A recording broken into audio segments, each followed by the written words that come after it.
Hi everyone, this is Dr. Sindhu. Today I am here to explain regarding the breast care in the woman's life. On the occasion of Women's Day, I would request every woman to even pay attention to their breast care in their daily routine. Breast care అనేది చాలా important. From beginning puberty age నుంచి menses ఆగిపోయి మెనోపాజ్లోకి వెళ్ళిన తర్వాత కూడా breast care అనేది చాలా important. So today I will tell you ఏ ఏజ్లో ఎలాంటి కేర్ తీసుకోవాలి ఫర్ ఎ హెల్తీ బ్రెస్ట్ అనేది చెప్తాను. Okay, first coming to puberty breast care. ఇనీషియల్గా మెన్సెస్ స్టార్ట్ అయిన పీరియడ్ అంతా ప్యూబర్టీ అంటారు. మెన్సెస్ స్టార్ట్ అయ్యే ఒక 2-3 ఇయర్స్ ముందు నుంచి బ్రెస్ట్ గ్రోత్ అనేది స్టార్ట్ అవుతూ ఉంటుంది. సో మెయిన్గా చిన్నపిల్లలు యంగ్ ఏజ్ వాళ్ళు అరౌండ్ 8 to 10 ఇయర్స్ నుంచి ఎప్పుడైతే బ్రెస్ట్ డెవలప్మెంట్ స్టార్ట్ అవుతుందో అప్పటి నుంచే they need to wear support. ఇనీషియల్గా పెయిన్ ఉంటుంది, దాన్ని మాస్టాలజీ అంటారు. ఎవ్రీ మంత్ కానీ లేదా బ్రెస్ట్ డెవలప్ అవుతున్నప్పుడు ఇనీషియల్గా టెండర్నెస్ అంటే ముట్టుకుంటే నొప్పి రావడము, డ్రెస్ టచ్ అయినా కూడా పెయిన్ వచ్చే అంత సివియర్గా కూడా కొంతమందికి పెయిన్ ఉంటుంది. అది కామన్గా బ్రెస్ట్ డెవలప్ అవుతున్నప్పుడు చూస్తూ ఉంటాము. సో బ్రెస్ట్ ప్రొటెక్షన్ అనేది విత్ గుడ్ సపోర్ట్ ప్యూబర్టీ ఏజ్లో చాలా ఇంపార్టెంట్. 8 to 10 ఇయర్స్ ఏజ్ నుంచే we advise young girls to start wearing a tender or training bra అని ఉంటుంది. అంటే ఇనీషియల్ స్టేజెస్లో వేసుకునే బ్రాస్ని ట్రైనింగ్ బ్రాస్ అంటారు. ఎక్కువ టైట్గా అడల్ట్స్ వేసుకునే బ్రాస్లా కాకుండా ఎక్కువ పెయిన్ రాకుండా నీట్గా షేప్ రావడానికి, మంచిగా సైజ్ గ్రో అవ్వడానికి ఇనీషియల్ నుంచే 8 to 10 ఇయర్స్ నుంచే బ్రాస్ వేసుకుంటే బ్రెస్ట్ అనేది నీట్ సైజ్ అండ్ షేప్లో డెవలప్ అవుతుంది. ఇనీషియల్ నుంచి బ్రా సపోర్ట్ వేసుకోని వాళ్ళకి చిన్నప్పుడే మెన్సెస్ స్టార్ట్ అయినప్పటి నుంచే సాగింగ్ బ్రెస్ట్లు డెవలప్ అవుతాయి. సో ఆ సాగింగ్ అంటే జారినట్టు ఉండాలని అవాయిడ్ చేయడానికి చిన్న ఏజ్ నుంచే బ్రా సపోర్ట్ అనేది అవసరము. ఇనీషియల్ పీరియడ్లో బ్రాస్ కాకపోయినా బనీన్స్ అట్లాంటివి వేసుకోవచ్చు. నెక్స్ట్ మనం ప్రెగ్నెన్సీలో ఎట్లాంటి కేర్ తీసుకోవాలి. ప్రెగ్నెన్సీ టైంలో మళ్ళీ బ్రెస్ట్ చేంజెస్ స్టార్ట్ అవుతాయి. మెయిన్గా ఫస్ట్ 3 monthsలో బ్రెస్ట్ గ్రోత్ అనేది ఎక్కువగా ఉంటుంది, సైజ్ ఇంక్రీజ్ అవుతుంది, మళ్ళీ చిన్నప్పుడు వచ్చినట్టు పెయిన్ కూడా వస్తుంది కొంతమందికి, అండ్ సేమ్ టైం పిగ్మెంటేషన్ కూడా ఎక్కువ అవుతుంది. బ్రెస్ట్లో బ్లాక్ కలర్లో ఉన్న పార్ట్ని ఏరియోలా అంటారు అండ్ ఫీడింగ్ ఇచ్చే పార్ట్ని నిపుల్ అంటారు. సో ఈ ఏరియోలా అనేది ఎక్కువ పిగ్మెంటేషన్ వస్తుంది, ఎక్కువ బ్లాక్ కలర్లో అవుతుంది అండ్ అది ఏరియా కూడా ఎక్కువ అవుతుంది. ముందు ఉన్న దానికంటే సైజ్ పెరుగుతుంది, అది కామన్ ప్రెగ్నెన్సీలో. అండ్ సైజ్ పెరిగినప్పుడు పెయిన్ అట్లాంటివి కొన్నిసార్లు వస్తూ ఉండొచ్చు. సో ప్రెగ్నెన్సీలో కూడా మళ్ళీ కరెక్ట్ బ్రా సపోర్ట్ అనేది ఇంపార్టెంట్. ఇనీషియల్గా బిఫోర్ బ్రెస్ట్ గ్రోత్ ఉన్న సైజు ఉండదు. సో నెక్స్ట్ సైజ్ ఆఫ్ బ్రా తీసుకొని సపోర్ట్ చేసుకోవాలి. ఎక్కువ టైట్గా కూడా వేసుకోకూడదు ప్రెగ్నెన్సీలో. సైజ్ పెరిగినప్పుడు నెక్స్ట్ సైజ్ తీసుకొని కంఫర్టబుల్ ఉండేలాగా వేసుకోవాలి. And areola and nipple care during pregnancy. ఎక్కువ వరకు చాలామంది పేషెంట్స్లో డ్రై అయిపోయి క్రాక్స్ వచ్చేసి పెయిన్ అనేది వస్తుంటుంది. ఇది మనము ప్రెగ్నెన్సీలోనే బిఫోర్ డెలివరీ కేర్ తీసుకోకపోతే డెలివరీ అయిన తర్వాత ఫీడింగ్ అప్పుడు అల్సర్స్ అయిపోవడము, పెయిన్ ఉండడము ఉంటుంది. సో అలా అవ్వకుండా ప్రెగ్నెన్సీ మొత్తం ఎవ్రీ డే మీరు మాయిశ్చరైజ్ చేసుకోవాలి బ్రెస్ట్ని. Breast area, areola and nipple ఈ అన్ని ఏరియాస్కి మాయిశ్చరైజ్ చేసుకోవాలి. కోకోనట్ ఆయిల్ అయినా సరిపోతుంది, మాయిశ్చరైజింగ్ క్రీమ్స్ అయినా పెట్టుకోవచ్చు. జెంటిల్గా మీ పామ్తో ఇలా మసాజ్ చేసుకోవాలి. ఏరియోలా దగ్గర, నిప్పుల్ దగ్గర టోటల్ బ్రెస్ట్ టిష్యూ గ్రో అవుతున్నప్పుడు మీరు మసాజ్ చేసుకొని మైల్డ్గా ఆయిల్ కానీ మాయిశ్చరైజింగ్ క్రీమ్ కానీ పెట్టుకుంటే డ్రైనెస్, క్రాక్స్, పెయిన్ ఇట్లాంటివి ఉండకుండా ఉంటుంది. ఇలాంటి క్రాక్స్ అనేవి ఎక్కువైనప్పుడు ప్రెగ్నెన్సీలో కూడా ఇన్ఫెక్షన్ వచ్చే ఛాన్స్ ఉంటుంది బ్రెస్ట్కి. So breast support and care అనేది చాలా ఇంపార్టెంట్. క్రాక్స్ తగ్గించుకోవడానికి రెగ్యులర్ మాయిశ్చరైజేషన్ అండ్ ఎక్కువ ఫ్లూయిడ్స్ తీసుకోవడం, 3 to 4 liters of water daily తీసుకోవాలి అండ్ ప్రాపర్ బ్రా సపోర్ట్ అనేది వేసుకోవాలి. అండ్ మీరు ఒకవేళ మీకు ఇన్వర్టెడ్ నిప్పుల్స్ అంటారు, అంటే పాలు ఇచ్చే భాగం నిప్పుల్ భాగం లోపలికి వెళ్ళిపోయి ఉన్నా, ఫ్లాట్ ఉన్నా మీకు డెలివరీ తర్వాత ఫీడింగ్ ఇబ్బందులు ఉంటాయి. సో అలా కాకుండా ముందే మీరు మీ గైనకాలజిస్ట్ని కన్సల్ట్ చేస్తే అవి ఫ్లాట్ ఉన్న వాళ్ళకి లేదా ఇన్వర్టెడ్ ఉన్న వాళ్ళకి వాటిని బయటికి ఎలా తీసుకురావాలి, బయటికి ఉంచి తర్వాత ఫీడింగ్కి ఎలా హెల్ప్ అవుతుంది అనేది మీకు గైడ్ చేస్తారు. So pregnancy care is very important. మెయిన్గా డెలివరీ అయిన తర్వాత బేబీకి బ్రెస్ట్ ఫీడింగ్ అనేది చాలా ఇంపార్టెంట్. సో దీనికోసం మీరు ముందు నుంచే కేర్ తీసుకుంటే మీ బ్రెస్ట్ తర్వాత చాలా ఈజీగా బ్రెస్ట్ ఫీడింగ్కి పెయిన్ లేకుండా ఫీడింగ్ ఇవ్వడానికి హెల్ప్ అవుతుంది. Next coming to post natal breast care.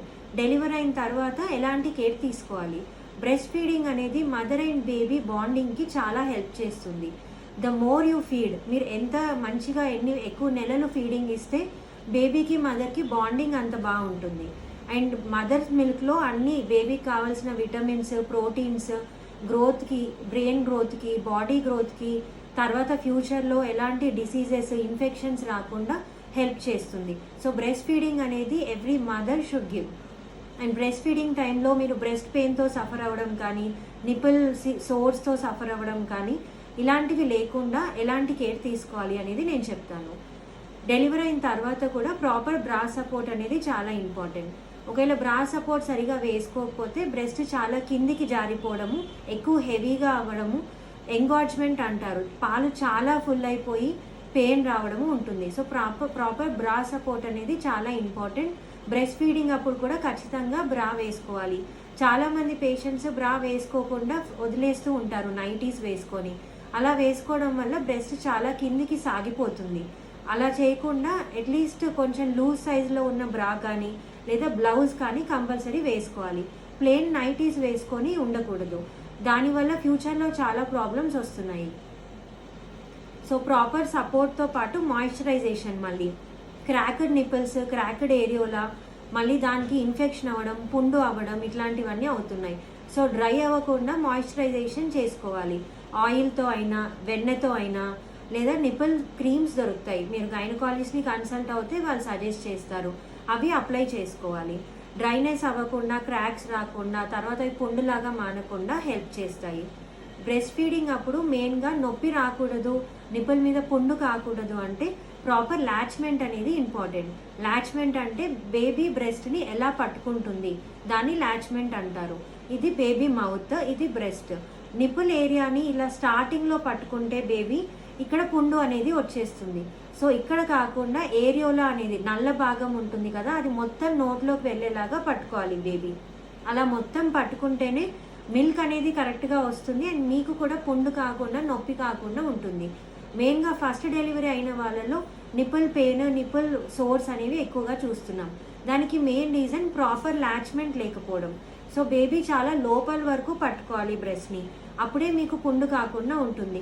స్టార్టింగ్లో పట్టుకుందంటే నిపుల్ మొత్తం పుండు అయిపోతుంది అండ్ ఫీడింగ్ కూడా, బేబీ మిల్క్ కూడా సరిగా రావు. ఒకసారి నిపుల్ మీద పుండు అయిందంటే అక్కడ నుంచి లోపలికి బ్యాక్టీరియా వెళ్ళిపోయి బ్రెస్ట్ లోపల యాబ్సెస్ ఫామ్ అవడము, బ్రెస్ట్ ఇన్ఫెక్షన్ రావడము, ఫీవర్ రావడము ఇట్లాంటి సిమ్టమ్స్ వస్తున్నాయి. సో కరెక్ట్గా బేబీ అటాచ్ చేయడం అనేది ఇంపార్టెంట్. తర్వాత ఫీడింగ్ అయిపోయిన తర్వాత బ్రెస్ట్ని లాగేయకూడదు బేబీ మౌత్లో నుంచి. అలా లాగుతుంటే బేబీ ఇంకా గట్టిగా కొరకడానికి ట్రై చేస్తుంది, పట్టుకోవడానికి. దానివల్ల కూడా అక్కడ ఇన్ఫెక్షన్స్, పెయిన్ వస్తున్నాయి. అలా చేయకుండా బేబీ ఫీడింగ్ అయిపోయిన తర్వాత మీ చిటికెన వేలుని కడుక్కొని ఇక్కడ నోరు చివర్లో యాంగిల్ ఆఫ్ మౌత్ దగ్గర పెడితే బేబీ మౌత్ ఓపెన్ చేస్తుంది. ఒకసారి మౌత్ ఓపెన్ చేయగానే మీరు బ్రెస్ట్ తీసేయొచ్చు. అలా కాకుండా బేబీ టైట్గా పట్టుకున్నప్పుడు లాగితే ఎక్కువ పెయిన్ వస్తుంది. సో ప్రాపర్గా పట్టుకోవడము ఇంపార్టెంట్, మీరు దాన్ని వదిలించడం కూడా ఇంపార్టెంట్. ఈ రెండు టెక్నిక్స్ కరెక్ట్గా చేస్తే బ్రెస్ట్ పెయిన్ అనేది రాదు. హ్యాపీగా మీరు బ్రెస్ట్ ఫీడింగ్ చేసుకోవచ్చు. And breast feeding at least 1 year వరకు కంపల్సరీగా ఇవ్వాలి. 1 year తర్వాత ఫీడింగ్ ఆపేసినా ప్రాబ్లం లేదు. 1 year అనేది మాత్రం compulsory. And exclusive breast feeding అంటే only breast milk first 6 months ఇవ్వాల్సి ఉంటుంది. 6 months వరకు మీరు ఎలాంటి ఎక్స్టర్నల్ వేరే ఫుడ్స్ కానీ, వాటర్ కానీ ఇవ్వాల్సిన అవసరం ఉండదు. ఎవరికైతే 5th month, 6th month ఆ టైంలో కొంచెం ఫీడింగ్ తగ్గుతూ ఉంటుందో వాళ్ళకి ఎక్స్ట్రా కాంప్లిమెంటరీ ఫుడ్స్ అంటాము. అంటే నెస్టమ్ కానీ, సెరిలాక్ కానీ, లేదా ఇంట్లో చేసుకున్న ఉగ్గు కానీ ఇలాంటివి పెట్టొచ్చు. ఫ్రమ్ 5th ఎండింగ్ కానీ 6th month నుంచి కానీ అలాంటివి స్టార్ట్ చేయొచ్చు. అండ్ ఎక్కువ మంది మదర్స్ మాకు మిల్క్ రావట్లేదు అని ఎక్కువ స్ట్రెస్ తీసుకుంటూ ఉంటారు. ఎక్కువ స్ట్రెస్ తీసుకుంటే ఆ స్ట్రెస్ వల్ల ఇంకా మిల్క్ తగ్గిపోతూ ఉంటుంది. సో పాజిటివ్ యాటిట్యూడ్తో మిల్క్ వస్తాయి నాకు అనే పాజిటివ్ యాటిట్యూడ్తో ఉంటే మిల్క్ వస్తాయి. రావట్లేదు అని ఏడుస్తూ నైట్ అంతా దాని గురించి ఆలోచిస్తూ అలా చేస్తే ఇంకా అసలు రాదు milk. So stress free period అనేది చాలా ఇంపార్టెంట్. అండ్ ఇంకా మిల్క్ మంచిగా రావడానికి ఎక్కువ ప్రోటీన్స్ తీసుకోవాలి. ప్రోటీన్స్ అంటే పప్పులో ఉంటాయి అండ్ మటన్ కీమాలో ఉంటాయి. మటన్ లివర్, మటన్ కీమా ఇలాంటి ప్రోటీన్ ఫుడ్స్తోని మీకు ఎక్కువ మిల్క్ వచ్చే ఛాన్స్ ఉంటుంది. అండ్ కూరగాయలలో బీరకాయ, దొండకాయ, గార్లిక్ ఇలాంటి వాటితో కూడా మంచిగా మిల్క్ వస్తాయి. ఫుడ్ ఇంప్రూవ్ చేశాక కూడా మీకు రావట్లేదు అంటే దానికి టాబ్లెట్స్ అండ్ పౌడర్ ఉంటుంది. మీ గైనిక్ డాక్టర్ని కన్సల్ట్ చేస్తే వాళ్ళు హెల్ప్ చేస్తారు. పాజిటివ్ యాటిట్యూడ్తో ఉంటే ఎప్పుడు కానీ మిల్క్ మంచిగా వస్తాయి. ఇది post natal breast care.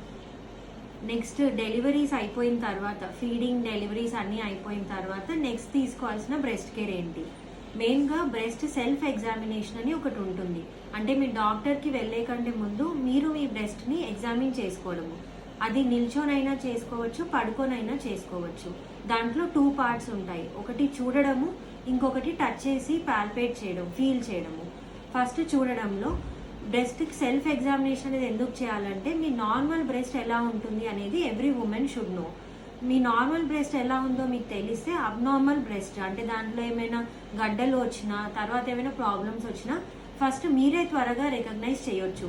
Doctor దగ్గరికి వెళ్ళే కంటే ముందు కూడా మీకు మీ నార్మల్ బ్రెస్ట్ ఏంటో తెలిస్తే ప్రాబ్లం ఉన్న బ్రెస్ట్ ఏంటో మీకే అర్థమవుతుంది. సో బ్రెస్ట్ ఎగ్జామినేషన్లో మీ ఈ ఫింగర్స్తోని ఇట్లా పల్ప్ ఆఫ్ ద ఫింగర్స్ అంటారు, ఇలా పాల్పేట్ చేసి చూసుకోవాలి. మంత్లీ వన్స్ చేసుకుంటే సరిపోతుంది బ్రెస్ట్ ఎగ్జామినేషన్. ఇట్లా పాల్పేట్ చేస్తున్నప్పుడు ఏమైనా గడ్డల్లాగా తగులుతున్నాయా, ఎక్కడైనా పెయిన్ వస్తుందా అనేది చూసుకోవాలి. అండ్ నిపుల్ చేంజెస్లో నిపుల్స్ ఏమైనా రీసెంట్గా లోపలికి వెళ్ళిపోతున్నాయా, నిపుల్ నుంచి రీసెంట్గా ఏమైనా బ్లడ్ కారుతుందా, చీము కారుతుందా, ఏదైనా వాటరీ డిశ్చార్జ్ వస్తుందా, లేదా బ్రెస్ట్ మీద స్కిన్ ఇలా స్మూత్గా ఉండకుండా ఆరెంజ్ కున్నట్టు ఇలా చుక్కలు చుక్కల్లాగా ఏమైనా వస్తుందా, ఒక ఏరియాలో గడ్డలాగా ఏమైనా డెవలప్ అవుతుందా, ఇలాంటివి చూసుకోవాలి. మంత్లీ వన్స్ మీరు ఎగ్జామిన్ చేసుకుంటే సరిపోతుంది. బోత్ బ్రెస్ట్ని బిఫోర్ మీరు బాత్కి వెళ్ళే ముందు అలాంటి టైంలో మీ పల్ప్ ఆఫ్ ద ఫింగర్స్తో ఇట్లా పాల్పేట్ చేసి చూసుకోవాలి. అండ్ 2 బ్రెస్ట్ ఒకే సైజులో ఉండవు. ఒక బ్రెస్ట్ కొంచెం పెద్దగా ఉంటుంది, ఒక బ్రెస్ట్ చిన్నగా ఉంటుంది. ఎవరికైనా అది కామన్గా ఉంటుంది. ఎలా అయితే 2 హ్యాండ్స్ 2 కళ్ళు సేమ్గా ఉండవు, అట్లాగే 2 బ్రెస్ట్లు కూడా ఒకే సైజు ఒకే షేప్లో ఉండవు, కొద్దిగా డిఫరెంట్గా ఉంటాయి. అది మీరు ఎగ్జామిన్ చేసుకుంటూ ఉంటే మీకు అర్థమవుతుంది. ఎప్పుడైనా బ్రెస్ట్లో గడ్డల్లాగా వచ్చినా, నిపుల్ నుంచి డిశ్చార్జ్ వచ్చినా, పెయిన్ సివియర్గా వచ్చినా, లేదా స్మూత్ స్కిన్ కాకుండా చుక్కలు చుక్కల్లాగా స్కిన్ మారుతున్నా అది డిసీజ్ వచ్చిన బ్రెస్ట్ అనమాట. వెంటనే మీరు డాక్టర్ని కన్సల్ట్ చేసుకోవాలి. ఫీడింగ్ అయిపోయిన తర్వాత 30 to 40 ఇయర్స్ ఉమెన్ తీసుకోవాల్సిన కేర్ ఇది. మెయిన్గా బ్రెస్ట్ సెల్ఫ్ ఎగ్జామినేషన్ అనేది చేసుకోవాలి. మంత్లీ వన్స్ మీ బ్రెస్ట్ని మీరు ఎగ్జామిన్ చేసుకుంటే మీకు ఏమైనా ప్రాబ్లమ్స్ వస్తే మీరు వెంటనే కన్సల్ట్ అవ్వచ్చు. అండ్ 40 ఇయర్స్ తర్వాత వాళ్ళకి వన్స్ మెన్సెస్ ఆగిపోయే ఏజ్ వస్తున్నప్పుడు మళ్ళీ బ్రెస్ట్ పెయిన్ అనేది కామన్గా చూస్తాము. అది మంత్లీ పీరియడ్ టైంలో రావచ్చు, లేదా జనరల్గా రోజు కూడా ఉండొచ్చు. ఎలా అయితే ప్యూబర్టీలో అంటే మెన్సెస్ స్టార్ట్ అయ్యేటప్పుడు బ్రెస్ట్ గ్రోత్ అవుతున్నప్పుడు నొప్పి ఉంటుందో, మళ్ళీ నెలలు ఆగిపోతున్నప్పుడు కూడా బ్రెస్ట్ సైజు చిన్నగా అయిపోతూ ఉంటుంది. దానివల్ల బ్రెస్ట్ పెయిన్ అనేది ఉంటుంది కామన్గా. దానికి ఎక్కువ కంగారు పడాల్సింది ఉండదు. ఓన్లీ ఎప్పుడైనా గడ్డల్లాగా కానీ ఇంకేమైనా చేంజెస్ కానీ వస్తేనే ప్రాబ్లం.